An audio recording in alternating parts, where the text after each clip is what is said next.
Good morning, guys. Welcome back to the Lovin Dubai show. Today is the day we are finally waiting for a vacation, and it's here. So today on the show, we're going to have all of the latest updates from Dubai Airport and everything travel related. And all the big concerts happening in Dubai next week.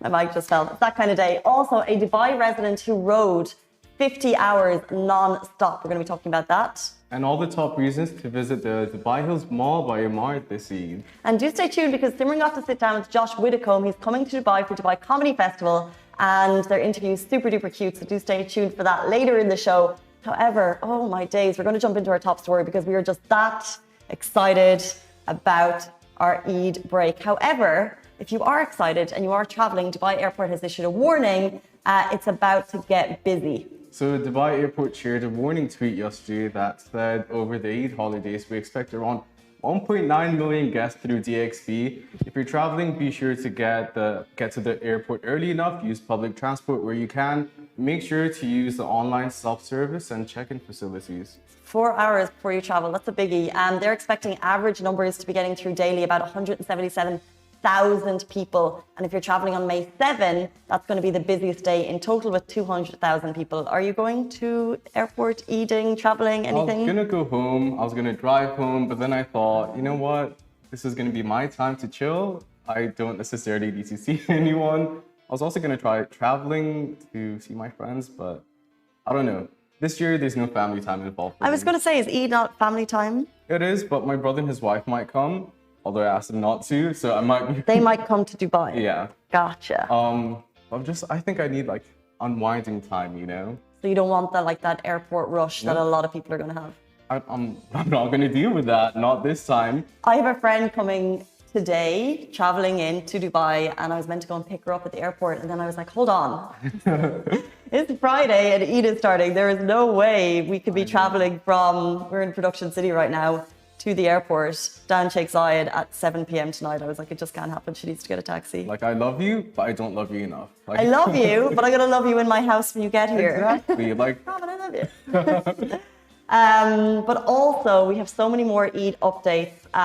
This is the big holiday of the year. People have been looking forward to it, anticipating it. And by the way, the government has announced that there's going to be free parking for 7 days. So the RTA said it's going to start Saturday, April 30 until Friday, May 6. So if you're traveling, make sure you go. Also, by the way, that's the parking update. But if you're traveling, please make sure you go to the right airport. Because another update, by the way, from May 9 is the DXB Northern Runway will close for a 45-day refurbishment project. Yeah, I heard. So check your airline. We don't have all the deets right now, but check the airline that you're flying. Oh, that's so convenient for me. The replacement airport temporarily is going to be in Jebel Ali, right? That's super close to me by the time I go on vacation. Well, it's the airport that's already there, the Dubai World Airport or something. Honestly, I don't know what it's called, but it's the one with like all the... Al-Maktoum Airport, thank you. Thanks. So this has happened before where they close it for maintenance at I guess a quiet time of the year because it's somewhere, but there's just no quiet time in Dubai anymore. That's what I thought, like getting visas and stuff, I tried booking it this week and I'd have to wait until mid-June for me to get appointments and stuff for my visa. It's super hectic. I don't think there's ever a quiet time when traveling and or work. Exactly. Oh. But summer vacation is the busiest time of the year in my opinion. Everyone wants to travel then. This is the thing, it actually is the busiest time for travel. So do take note from May 9, DXB Runway 2 will be closed for business.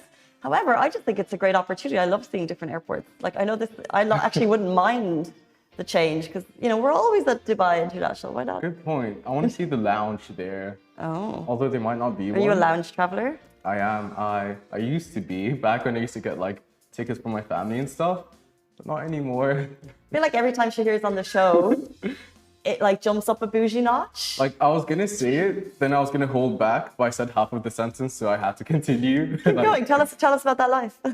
Whatever. That life is now gone. Why? So you 'Cause used to get Yeah. cheaper tickets. Yeah. And because I've reached a certain age, which is 23, I don't get those privileges anymore. So no lounge, no business or first class. It's just, I'm a good old economy folk now. Do you know what the worst thing about that whole story is? Is like 23 isn't a defining age. It's not like it's when you become an adult. However, when you're turning 23, you're like, oh, I'm getting a little bit older. Now I'm way past that, so I can say what it's been like getting older. And it's like 23 is like, not only have you like all the fun of like turning 21, 22 is over, it's like, oh, you're 23 and you can't get the nice business class. Like, it's so random, right? It's a random age. It used to be 30, but then they took it down, which is so random. Like, why would you do that? I guess it's like past the age of like you being a university student, like. So how did you get it, by the way? So it's family connection. Yeah. It's like my parents used to work at the airport. Now my brother works at the airport. And if I want, he's a pilot now. Well, was for the last 5 years, almost 10 years of his career. So if I need a ticket. Is it? Yeah, what a cool job. If I need a ticket from him, I have to beg. Because like there's like this friends and family thing. Yes. Which doesn't exist anymore. Who does he fly with? Oman Air. Fabulous. Mm-hmm. So there's a friends and family. Yeah. Friends and family. Sure, I guess, yeah. Loving to my audience and your friends, we can hook up? Yeah. Hook us up? Well, there's like 6 tickets that he can give. So your spouse gets unlimited, your children get unlimited, but then there's like friends and family who can get 6. Okay. Which apparently I'm neither to my brother. Well, maybe if you actually wanted to see him this Eid, that might change. Jumping into our tops, our next story, a Dubai resident rode non-stop for 50 hours. I'm going to say that again. He rode non-stop for 50 hours while the rest of us were sleeping. Sean Burgess was attempting to break the world record for the longest continual row and, most importantly, raise vital funds for the Njoro Primary School in Tanzania. So this type of feat is phenomenal. You're battling extreme fatigue, physical stress, and sleep deprivation to break a record. Sean kept going for 50 hours and 17 minutes, while unfortunately he did not break the 51-hour record. He's still a legend in our eyes, and raising over 26,000 dirhams for the charity. He smashed his goal actually, which was 25,000. So he didn't break the world record. 50 hours and 17 minutes, world record is 51 hours. He slept for just 6 minutes throughout this huge row. But however, Sean is no stranger to endurance. By the way, you may not remember if you're a long-time follower of the show. We had him on back in 2021 when he became the first to take on the 7 Emirates Challenge. So that was a Guinness World Record to cross the UAE in foot in under 7 days, and he smashed it. So he's actually a 2-time world record holder. Well, one time, but... No, there was another one. Oh, okay. There was another. I think he's a 2-time world record holder, according to his IG bio. Sean, correct us if I'm wrong. But this was going to be another 50 hours. Insanity. Like people like that, the level of determination that they must have and like perseverance and motivation, I don't have. And like mentally you have to prepare yourself so much. Like what snacks do you take? How do you feed yourself? What if you need to use the bathroom? These are all strong questions. And I'm just not that person. It's such a mindset thing, because we have the pleasure of speaking to people every now and then on the show who are endurance athletes, and it's a mindset, and it's the feeling, because you have to devote. Exactly. And you have to make what's the word? You have to make sacrifices in your life to achieve these mega endurances, which they do. But I guess the feeling of actually finishing and kind of getting over those struggles and beating your mind at the hardest point, like that's the moment that we'll never feel. You'll never feel that. You'll never feel that way. And I'm aware, it's almost like you can't miss what you never had. But like even at the gym, I have a trainer now because I can't get myself to that mental. It's like when I used to do CrossFit with you, Casey, back in the day. It's because someone yells at me. What was it? We had like 5 sessions together. But like the whole I did CrossFit because someone's yelling at you. So when I say I can't do it, you have someone that's pushing you, and it's the same with the trainer. But 50 hours, it's like, that's like next level. Yeah, I think you just need to find what you love. Because I think we all know we have to exercise and we have to get our 30 minutes in for our health. But it's finding something that we actually like doing. So now, do you like being yelled at, or is it just because It's because yelling at home wasn't enough. Getting yelled elsewhere wasn't enough, so I need it also at the gym. Okay, so... No, but like, it really is to push me. I need someone to push me. And I said this to my trainer, I was like, I wouldn't be lifting as much as I do. I wouldn't be doing the 5-kilometer cardio every day if it wasn't for you, because I'm just not that person. So I'm okay failing myself, but I feel really bad when I fail other people. And there's also the yelling factor. Also, still 50 hours. Yeah, we digress. Sean, what you did was absolutely incredible. We love resident stories. You know, it's amazing that people in Dubai are kind of like pushing the boundaries for world records. So 50 hours, 17 minutes. What a phenomenal achievement. Huge congratulations from Lovin Dubai. Moving on, there are a ton of big concerts happening next weekend. There's literally a long list of performers coming to Dubai. And what a better way to end Eid break, a long Eid break, than seeing some of your favorite artists live in concert, brought to you by Blue Blood Entertainment. 100%. It's going to be an unbelievable agenda, starting with one of our faves. So we have Pankaj Udas, the Velvet Voice of India. He'll be performing at the Dubai World Trade Center on the 6th of May, bringing all the nostalgic feels and his classics going all the way back from 40 years. I actually had the opportunity to sit down with Pankaj last week, and he's an unbelievable gent. Not only has he been in the music industry for so many decades, his career is incredible, but then, you know, you just feel like someone is like a nice person. You know, he made the effort to remember my name, and I was just like... Following that, on May 7th, Shreya Ghoshal will be at the Coca-Cola Arena. We also got the chance to speak to her earlier this week, and you can get the inside scoop on next Thursday's show. What we can say is that there's something for everyone, and you won't be disappointed. You got to speak to Shreya. I spoke to her, such a lovely person, asked her so many questions. I wanted to dive deep into who she is, and she's also had a really long career, over 3 decades. And she's got to do everything she wants. She got to evolve as an artist in the way she wants. And it's just nice to see, like, there's going to be generations that can relate to her, basically, and listen to her music and remember her. She's the ultimate queen, and I believe people are super excited to see her. As well as that, in a totally different genre, we also have Conor Maynard and Zach Knight taking over Dubai with their performances at the Coca-Cola Arena taking place on May 8. Oh my God, together. I cannot imagine what this is going to be like. It's going to be like a musical extravaganza for your ears. They are just, I can't. I just listen to them on repeat, like separately, obviously, but... Sensational.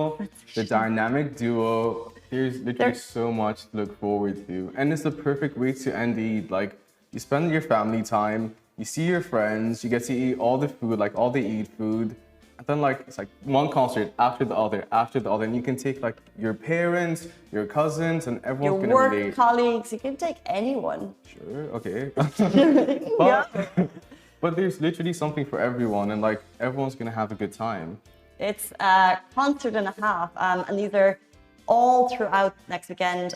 Check on Lovin Dubai, because we have all of them listed and all more information if you need it. And something else that you can be doing this Eid is check out the new Dubai Hills Mall by Emaar. And basically the new mall is finally open to the public, and they've got you covered with all the things you'll need to make it your new go-to spot. The first reason being that there's so much thought put into accessibility, from being 15 minutes away from literally anywhere. There's zero traffic when you get there, and there's multiple entrances for easy access. It's 11 minutes from Barsha and 5 minutes from the Dubai Hills estate, and there's also over 700 parking available in the mall. If you haven't been, by the way, and you're going to a mall, I would just suggest go, because I've been. It's fabulous. The Zara is just a whole other level of magnificence. There's also many other reasons to check it out. Of course, all the amenities, they have free Wi-Fi across the mall. Take note. 12 prayer rooms, 12 welcome lobbies. They have changing rooms and both baby changing rooms in both male and female washrooms, which we love. Parents, did you hear that? baby changing rooms in both the male and female washrooms. You don't always get that. They also offer baby strollers, power banks, and wheelchairs across the mall. The mall is created with thought into each and every detail. And you'll see that and you'll feel that shopping experience when you get there. And also, the most exciting bit, in my opinion, is that there's truly something for everyone, from a wide range of boutique cafe concepts, unparalleled culinary experiences, and restaurants and cafes located with a chic and just like a vibrant vibe. It's gonna leave you with unforgettable memories and with adventures that you'll never forget. I have an unforgettable memory from the mall. Tell me. I tried the storm coaster. So just to like connect, the Dubai Hills Mall by Emaar is the mall that has got this vertical roller coaster within it. What? How was that? It's crazy. It's like, the thing is, the whole time I was on it, I was reminding myself that I'm in a mall, and it like shoots you upward. Like it's not for the faint-hearted, first of all, and you have to be a certain height. So it's not for like the babies. Yeah. I went there. My Jamie loves roller coasters, so like as soon as the mall opened, he was like, "We're going." And but that's super impressive for a mall. I've been to a similar mall in Malaysia where they had like basically an entire carnival with like rides and stuff inside the mall. And I was like, that's a defining factor. Like, you'll remember a mall for that. Well, this is it. So they have amazing stores, home, beauty, electronics, and then of course they have amazing, I guess, culinary experiences. And as well as that, they have the entertainment, which is the storm coaster, and the adventure park. But like the storm coaster, I really, it's a little bit scary. So I had like my hands glued to the frame. I would too. And the photos are so funny because it's just Jamie, and he's like, you know, like a kid, he's like, and then there's me, and I'm just like. And I'm looking at him because he's like, you know, living his best life. And I'm like, do what we're told safety-wise. Because I thought, it's even thinking about it as... But you never get like good photos. Like, it's always going to be like comical photo. Like, you're never going to look like poised. It's always going to be funny and just like having that as a memory. The roller coaster was good enough that I forgot to think about the camera. Do you know what I mean? Because sometimes you're like, I see it's coming, there's a flash, I'm ready. But we were actually at the front, by the way. We were at the front of the coaster. Super cool. My favorite part of the mall, like I've been there 4 times already. My favorite part is so much free parking. I'm still afraid to park. So like I'm parking on the 3rd floor where like it's just me there. And I'm like, all this space in the world. And also the Nike store has skateboarding shoes. There's like Zara Home, the Zara there. So much nice clothes, which honestly I haven't seen in any other mall. And there's just so much. There's so much that's gonna like provide you happiness in this lifestyle that you want. So plans for Eid now. Some shopping. 100%. Guys, that is it for us. However, do stay tuned because we have the one and only Josh Widdicombe, who's coming to Dubai for Dubai Comedy Festival. He's with us right after this. But that is goodbye from us ahead of Eid weekend. Shahir will be with you next week. See you. And Raneem, who we've seen yesterday. Eid Mubarak, everyone. Goodbye. So long.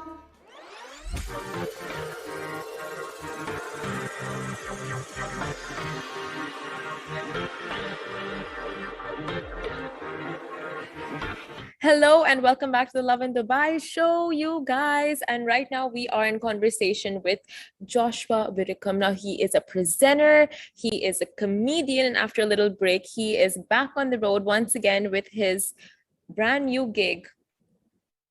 Do you Yes, I'm back. I mean, a little break. It's called Bit Much, right?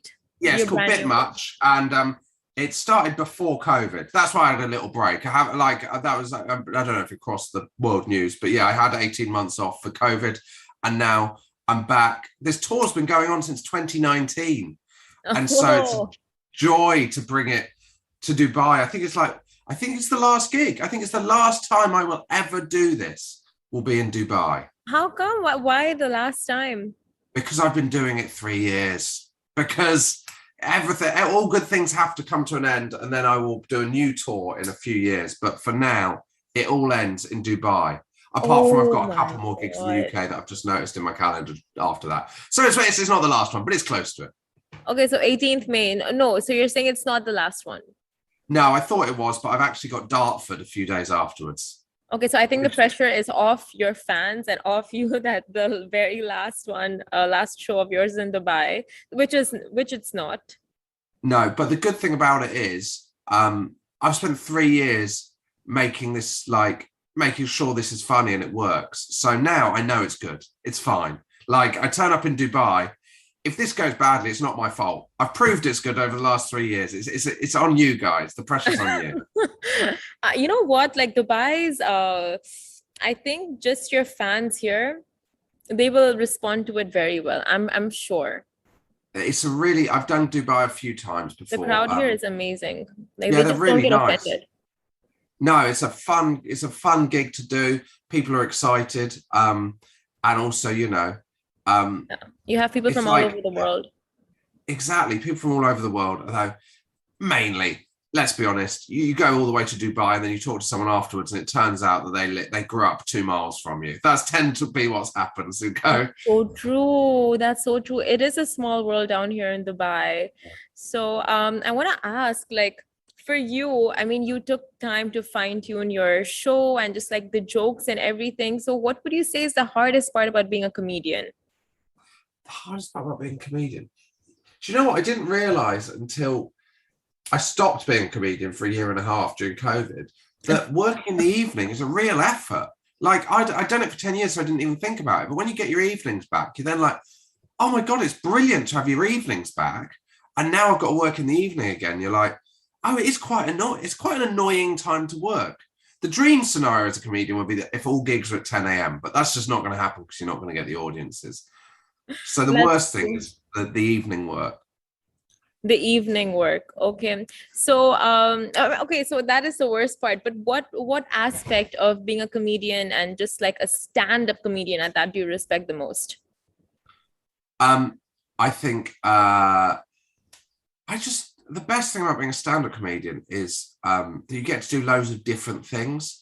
So you get to, people kind of put you in to do stuff like or you do a podcast, you can write a book, or you can be on TV. So many different things that you don't get bored. And people just presume stand-up comedians can do loads of different stuff, even though we're totally unqualified to do so. And so that's definitely the best thing about being a stand-up comedian, yeah. Okay, so it's also quite tricky, right? Like with comedy, it's such a fine line between teasing and then insulting, like we saw with Chris Rock and Will Smith. It was hopefully nothing like that will happen in Dubai. I'd be worried if that was what happened in my gig in Dubai, but yes. You would be worried as in the violence? I'd be disappointed if I got hit. I'd say that is a bad night if someone came out the audience and hit me. That's what I was gonna ask. Like, you know, what were for you, what was your take on the whole ordeal that happened with Will Smith and Chris Rock? I mean, I don't know. I wasn't.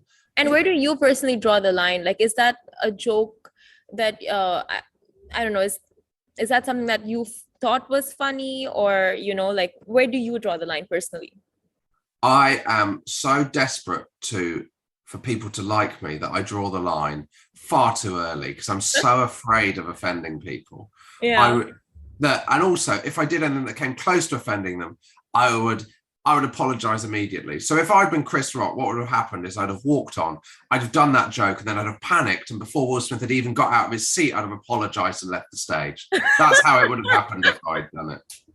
Okay. So for you, it's not like, oh, I forgot this comedian's name. He is notorious for just like, I think, pulling legs of the crowd and the audience. He's also British. No, not at all.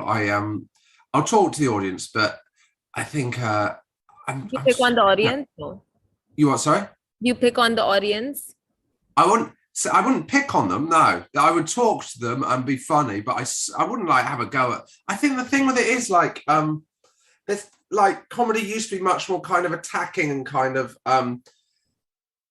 like gladiatorial, but now maybe I'm just weak. I'm just too scared of people. I don't want to upset anyone. They've paid money to see me. I don't want to upset them. Why would I want to do that? Okay, so for you, it's all about the clean comedy. I just think I'd love to be one of those people that doesn't give a shit. I'd love to walk on stage and piss loads of people off. Yeah. But I'm too no. It's just not in my nature. I hate the idea of upsetting people. Yeah, I mean that's good. That's good. I think a lot of comedians should take note of that. Maybe, yeah, maybe. Tone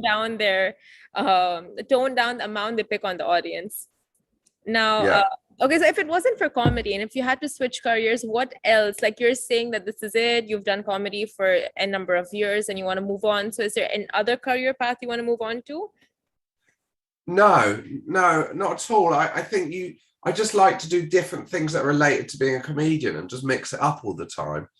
And so whether that's TV or whether podcasts or whatever, it's really nice that you get to do different things. There's no point at which I can imagine I'm going to go, I'm going to stop this and I'm going to record a folk album or anything, because I just don't, it's a lot of effort to get to where I've got in comedy. And so I'm not going to start again. God, no. I'm just going to carry on doing the same stuff until I get old. And then I'm going to stop because I'll be too tired.